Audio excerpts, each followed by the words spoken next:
Le Livre du ciel, tome 12, 8 janvier 1919. Tout ce qui entre dans la divine volonté devient immense, éternel, infini. Je me trouvais dans mon état habituel et j'étais profondément attristée à cause de l'absence de mon doux Jésus. Il vint à l'improviste, fatigué et affligé, voulant se réfugier dans mon cœur pour oublier les offenses graves qui lui sont faites. En soupirant, il me dit « Ma fille, cache-moi.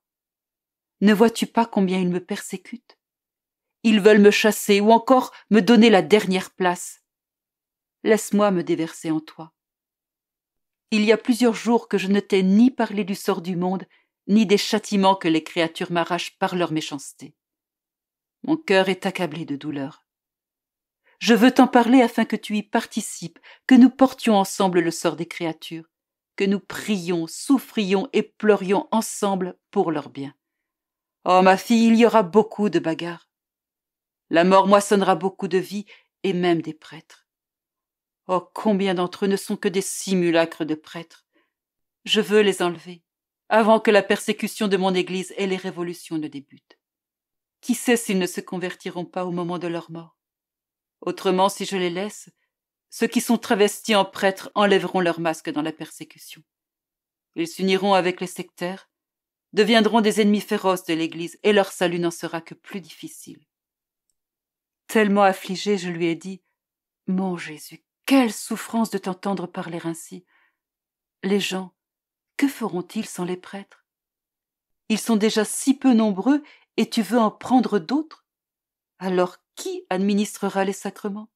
Qui enseignera tes lois? » Jésus reprit « Ma fille, ne t'afflige pas trop. Le petit nombre n'est rien. Je donnerai à un seul la grâce et la force que je donne à 10, à 20. Je peux compenser pour tout. De plus, n'étant pas bon, beaucoup de prêtres sont le venin du peuple. Au lieu de faire le bien, c'est le mal qu'ils font. Je ne ferai rien d'autre que d'enlever les éléments qui empoisonnent le peuple. » Ensuite il disparut et je suis restée avec un clou dans le cœur. J'étais anxieuse en pensant aux souffrances de mon doux Jésus et au sort des pauvres créatures.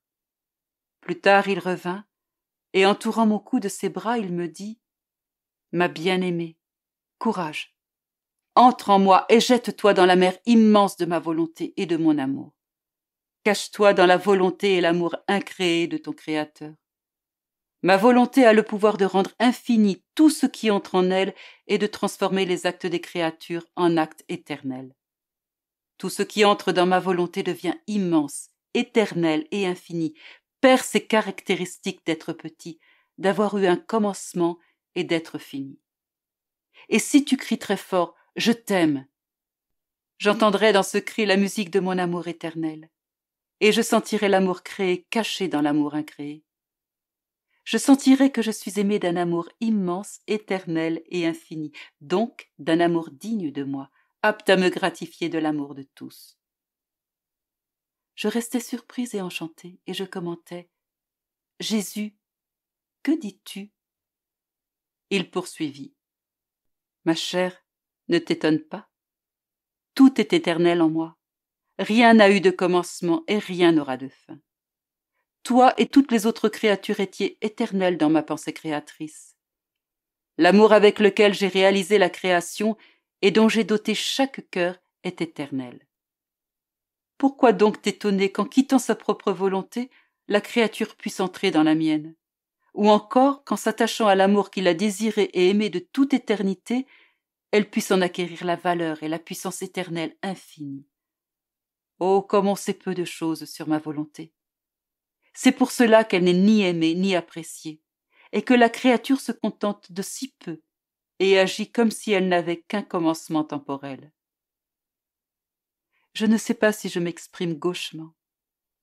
Mon aimable Jésus jette dans mon esprit une telle lumière sur sa très sainte volonté que non seulement je suis incapable d'embrasser ses connaissances, mais je manque de mots pour m'exprimer. Pendant que mon esprit se perdait dans cette lumière, Jésus béni me donna un exemple en me disant « Pour mieux te faire comprendre ce que je viens de te dire, imagine le soleil. Il irradie une grande abondance de petites lumières qu'il diffuse sur toute la création. leur accordant la liberté de vivre dispersés dans la création ou de demeurer en lui. N'est-ce pas que les petites lumières qui vivent dans le soleil avec leurs actes et leur amour acquièrent la chaleur, l'amour, la puissance et l'immensité du soleil? Demeurant en lui, elles en font partie, vivent à ses dépens et vivent de la même vie que lui. En aucune manière les petites lumières n'ajoutent ou n'enlèvent quelque chose au soleil, parce que ce qui est immense n'est pas sujet à augmenter ou à diminuer. Le soleil reçoit la gloire et l'honneur que les petites lumières lui procurent en vivant une vie commune avec lui. Et tout cela est l'accomplissement et la satisfaction du soleil. Le soleil, c'est moi. Les petites lumières qui se détachent du soleil sont les créatures.